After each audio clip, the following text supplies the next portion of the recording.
الحمد لله رب العالمين وبه نستعين على أمور الدنيا والدين والصلاة والسلام على أشرف الأنبياء والمرسلين وعلى آله وأصحابه ومن تبعهم بإحسان إلى يوم الدين أما بعد قال الله تعالى في كتابه الكريم أعوذ بالله من الشيطان الرجيم يا أيها الذين آمنوا لا تقربوا الصلاة وأنتم سكارى حتى تعلموا ما تقولون ولا جنوبا إلا عابري سبيل حتى تغتسلوا وإن كنتم مرضى أو على سفر أو جاء أحد منكم من الغائط أو لامستم النساء فلم تجدوا ماء فتيمموا صعيدا طيبا فامسحوا بوجوهكم وأيديكم إن الله كان عفوا غفورا صدق الله العظيم. Kaum muslimin, kaum muslimat, jemaah salat zuhur yang dimuliakan Allah. Pada zuhur ini kita bersama firman Allah Subhanahu wa taala yang terdapat di dalam surah An-Nisa ayat 43, yang mana surah An-Nisa ayat 43 ini adalah merupakan salah satu ayat dalam Al-Quran yang dimulai ayat tersebut oleh Allah dengan panggilan ya ayyuhalladzina amanu, dan ini merupakan ayat ke-21 dalam susunan Al-Quran. Ayat yang dimulai dengan ya ayyuhalladzina amanu di antara ayat yang berjumlah lebih kurang 90 ayat dalam Al-Quran, yang mana Allah mulai ayat tersebut dengan panggilan hai orang-orang yang beriman. Kemudian biasanya di dalam panggilan ini tentu yang memanggil adalah Allah. Kemudian siapa yang dipanggil? Orang-orang yang memiliki sifat iman, orang-orang yang mengakui, yang meyakini, yang mengimani raditu billahi rabba wa bil islami dina wa bi muhammadin nabiyyan wa rasula. Orang yang meyakini rukun iman yang 6 dan meyakini seluruh yang Allah turunkan di dalam Al-Quran yang disampaikan oleh Rasulullah SAW. Orang-orang ini yang dipanggil oleh Allah Subhanahu wa taala. Berarti di sana ada orang yang tidak beriman. Karena di sini dikhususkan panggilan ini kepada orang-orang yang beriman. Berarti ada orang-orang di sana yang tidak beriman. Maka orang-orang yang tidak beriman ini disebut oleh Allah di dalam Al-Quran. Salah satu sebutannya adalah lawan daripada amanu kafaru. Dan di dalam Al-Quran seperti innal ladzina kafaru. Maka orang-orang beriman ini adalah panggilan istimewa, dan ini adalah panggilan kehormatan, panggilan kemuliaan. Dan ini juga menunjukkan bahwa Allah sangat mencintai sifat iman dalam diri manusia. Kemudian juga Allah memanggil orang-orang beriman biasanya dalam panggilan ini ada perintah yang ingin Allah perintahkan kepada kita orang-orang yang beriman. Kemudian biasanya juga kadang-kadang ada larangan. Isi daripada panggilan itu dipanggil untuk apa? Di antaranya untuk melaksanakan perintah. Dipanggil untuk mendengarkan larangan, kemudian supaya mencegah larangan itu. Kemudian panggilan ini juga kadang-kadang berisi kabar gembira. Allah ingin membahagiakan dengan memanggil orang-orang yang beriman dan memberikan kabar gembira kepada mereka untuk membahagiakan orang-orang yang beriman. Kadang-kadang isinya adalah kabar bertakut, untuk memberikan pendidikan dan kewaspadaan kepada orang-orang beriman supaya tidak terjerumus kepada sesuatu yang ditahzir, yang diwaspadai oleh Allah Subhanahu wa taala kepada orang beriman.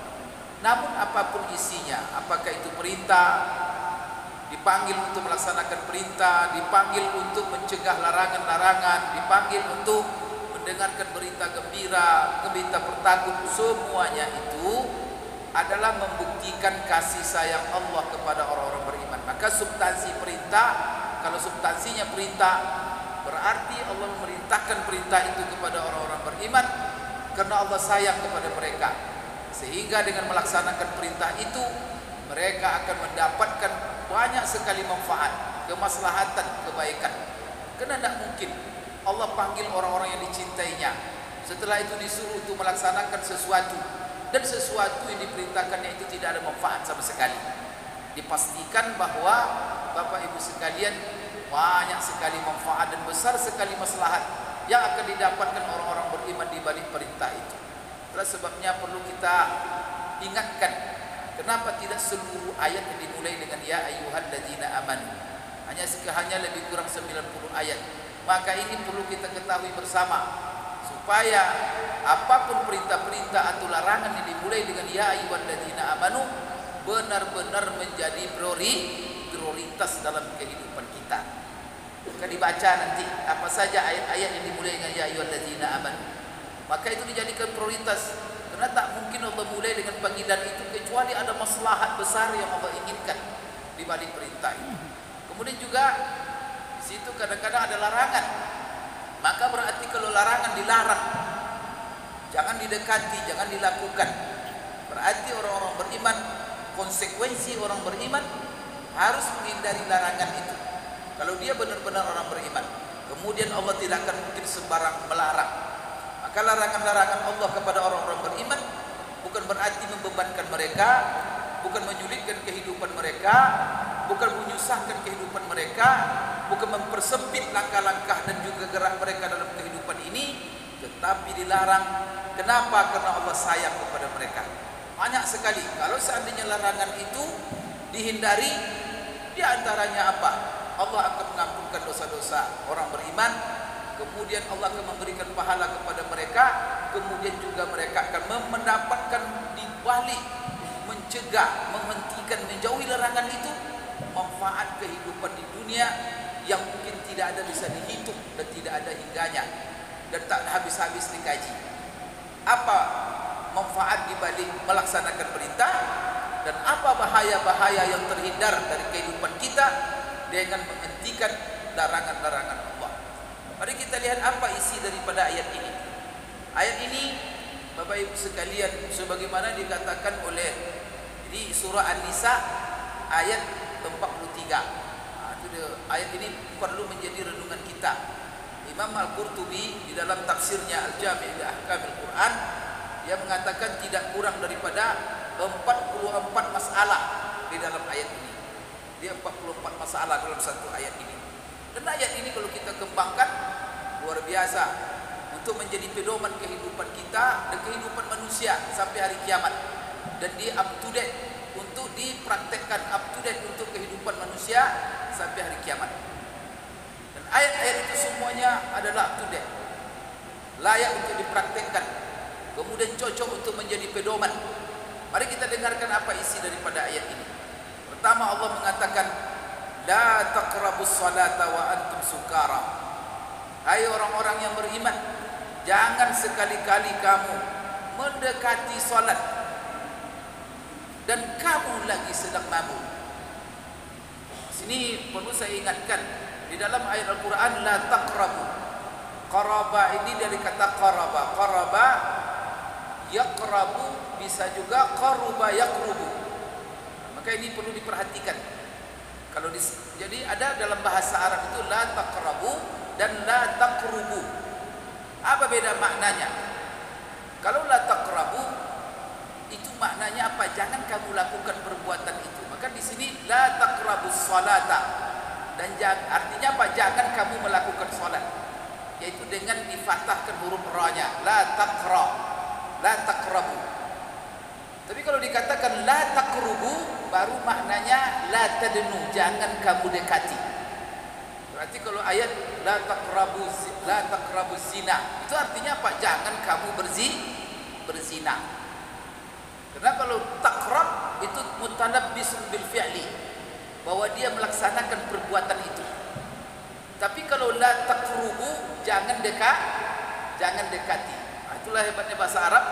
Maka di sini la taqrabus salata, jangan kamu salat.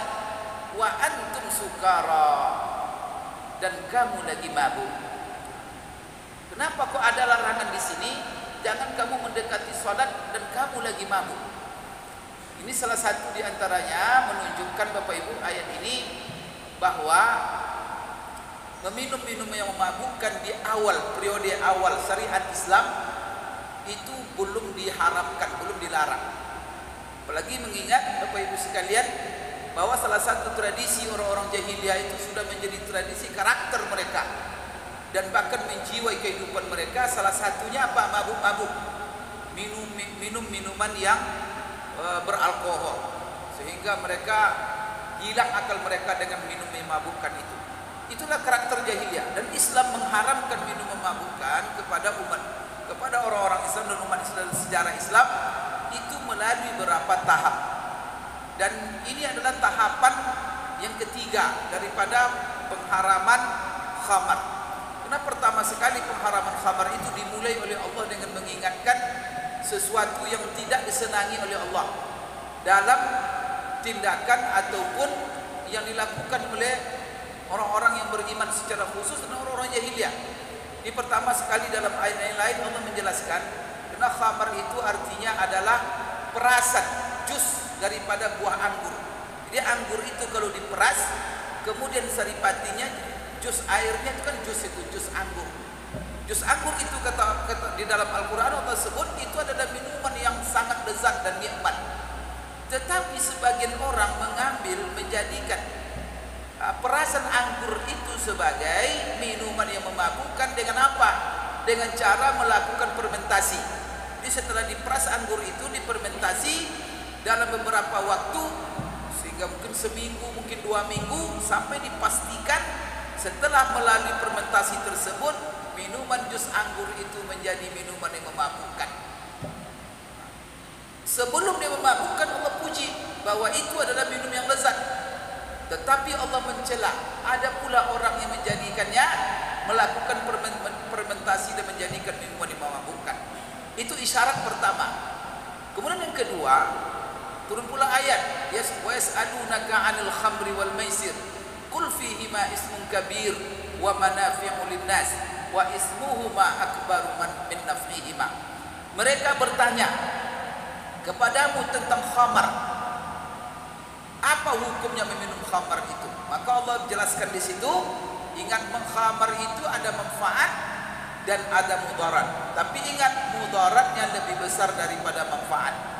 Jadi setelah ayat ini turun, sebagian sahabat sudah berhenti. Kenapa?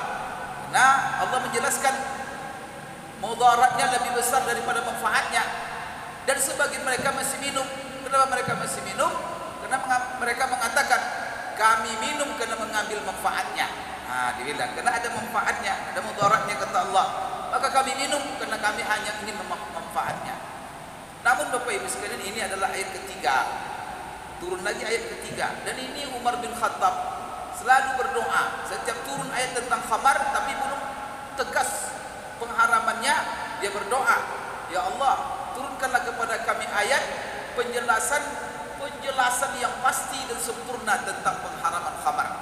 Maka di sini turun pula ayat ini, dan ayat ini, la taqrabus salata wa antum sukara, jangan kamu mendekati salat kamu lagi mabuk. Bapak Ibu sekalian, ini ada sebab turunnya. Sebab turunnya diriwayatkan ada salah seorang sahabat, dan ini turun di Madinah. Jadi ada salah seorang sahabat membuat jamuan makan sore. Jadi sore-sore setelah asar dia menjamu sahabat-sahabat. Nama sahabat itu Abdurrahman bin Auf. Maka Abdurrahman bin Auf menjamu di rumahnya sahabat yang untuk makan-makan menjelang maghrib. Kemudian Bapak Ibu sekalian, setelah menjelang maghrib, minumannya adalah minuman khamar. Maka minumlah mereka, dan itu mereka adalah sahabat Islam. Ini menunjukkan bahwa khamar di awal Islam belum diharamkan. Jadi Abdurrahman bin Auf makan, lalu diberi minum tetamunya dengan minuman yang memabukkan. Setelah itu tibalah sholat maghrib dan mereka lagi mabuk. Sehingga Bapak Ibu sekalian, majulah seseorang di antara mereka menjadi imam. Maka ketika menjadi sholat imam maghrib itu, setelah Fatihah dibacanya qul ya ayyuhal kafirun. Apa dibaca dalam qul ya ayyuhal kafirun? Qul ya ayyuhal kafirun.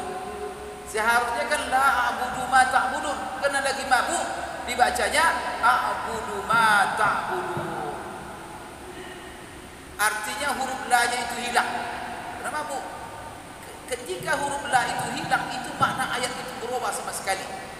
Nah, katakan hai orang-orang yang kafir, la a'budu ma ta'budun. La itu maknanya tidak. Aku tidak menyembah apa yang kamu sembah. Sekarang kena mabuk dibacanya a'budu ma ta'budun. Aku menyembah. Terbaliklah mana ayat itu. Maka turunlah ayat ini. Allah turunkan ayat ini, jangan kamu salat lagi kamu dalam kondisi mabuk. Maka ketika ayat ini turun, maka sahabat tidak lagi pernah apabila menjelang waktu salat masuk mereka tak pergi mabuk. Kapan mereka mabuk? Tapi mereka tak juga minum. Kapan mereka pilih waktu untuk mabuk? Setelah salat Isya. Setelah salat Isya, maka kalau mereka membuat jamuan setelah Isya. Setelah Isya jamuan, minuman yang mabukkan, nanti mabuklah. Setelah mabuk mereka tidur, menjelang subuh sudah sadar kembali. Jadi mereka pilihlah waktu menjelang subuh. Bapak Ibu sekalian, lalu setelah itu turun lagi ayat. Karena ada kasus ini dia berhubungan dengan kisah Sa'ad bin Abi Waqqas. Karena sekarang mereka mabuk setelah Isya. Maka Sa'ad bin Abi Waqqas membuat satu hidangan setelah Isya. Ini setelah turunnya ayat ini, maka mereka masih minum khamar, mereka pilih waktunya setelah Isya. Maka salah seorang sahabat ada membuat hidangan, menjamu sahabat-sahabat lain untuk makan di rumahnya setelah waktu Isya. Kemudian dijamulah dengan daging onta, kemudian minumannya minum memabukkan. Apa terjadi? Akhirnya mereka mabuk ketika mereka mabuk mereka tak sadar, lalu mereka saling mencaci antara mereka dengan yang lain, khususnya antara Muhajirin dan Ansar. Ini mencaci orang yang Ansar juga merendahkan orang-orang Muhajirin. Terjadilah perkelahian waktu itu sedang mabuk itu.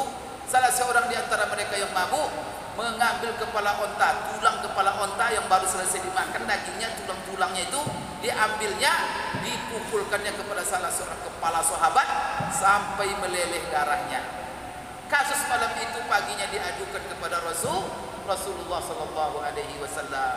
Ketika diadukan kepada Rasulullah sallallahu alaihi wasallam, maka turunlah ayat terakhir tentang tahapan masalah minuman khamar ini, dan dengan ayat itu finish bahwa khamar diharamkan sampai hari kiamat. Apa itu ayat dalam surah Al-Maidah?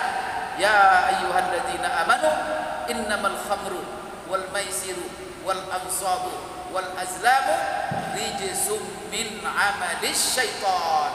Perbuatan kotor, dan itu adalah perbuatan syaitan. Di ujung ayat itu, fahal antum muntahun, sekarang juga kalian semua harus berhenti.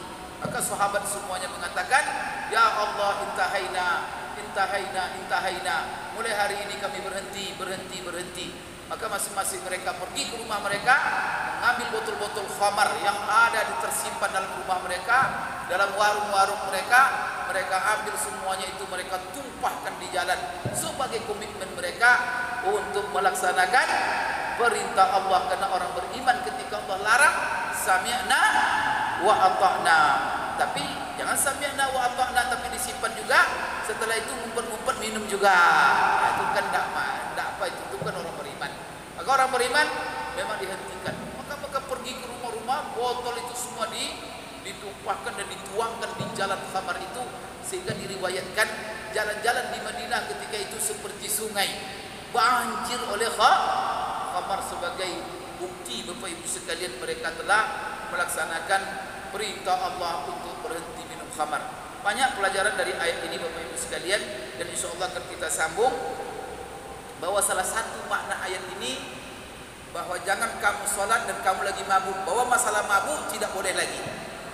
Apalagi Bapak Ibu sekalian, jadi tidak ada lagi jangan kamu sholat kecuali kamu dalam kondisi mabuk. Ini kan membolehkan, tapi dengan ayat tadi sudah dihapus. Tetapi ada lagi makna-makna ayat ini, jangan kamu mendekati ataupun melaksanakan sholat kamu lagi menahan pikiranmu, lagi kacau. Seperti apa?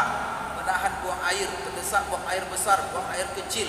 kita lagi solat, maka salah satu dalilnya oleh ulama, bolehkah kita meneruskan solat kita padahal kita lagi menahan buang air? Maka ayat ini menjadi, jangan kamu solat kamu lagi menahan buang air. Maka kita ketika Allahu Akbar atau desak buang air, sudah hentikan solat kita, langsung tunaikan buang air. Kenapa Allah melarang kita lo solat tetapi pikiran kita dan kondisi kita dalam situasi yang tidak memungkinkan kita? Karena di situ ayatnya hatta ta'lamu ma taqulun, sampai kamu sadar, benar-benar sadar apa yang kamu ucapkan di dalam solat. Tapi kalau orang sudah terdesak buang air macam-macam, apalagi mabuk, maka dia tidak tahu lagi apa yang diucapkannya. Dan ini juga nanti menjelaskan betapa pentingnya khusyuk dan memahami makna-makna yang kita baca di dalam solat kita. Karena solat itu adalah komunikasi kita dengan Allah, dan memahami apa makna amalan-amalan, gerakan-gerakan yang kita lakukan di dalam solat. Karena seluruh gerakan itu penuh dengan makna, apalagi ucapan-ucapan zikir yang kita ucapkan itu penuh dengan makna. Hendaknya ketika kita solat sadar dan memahami makna-makna itu semua. InsyaAllah kita sambung menjelaskan ayat ini, karena banyak masalah dalam ayat ini. InsyaAllah kita jelaskan pada pertemuan yang akan datang. Aku qouli hadza wa astaghfirullah li wa lakum. Subhanakallahumma rabbana wa bihamdik, asyhadu an la ilaha illa anta, astaghfiruka wa atubu ilaik. Wabillahi taufiq wal hidayah. Assalamualaikum warahmatullahi wabarakatuh.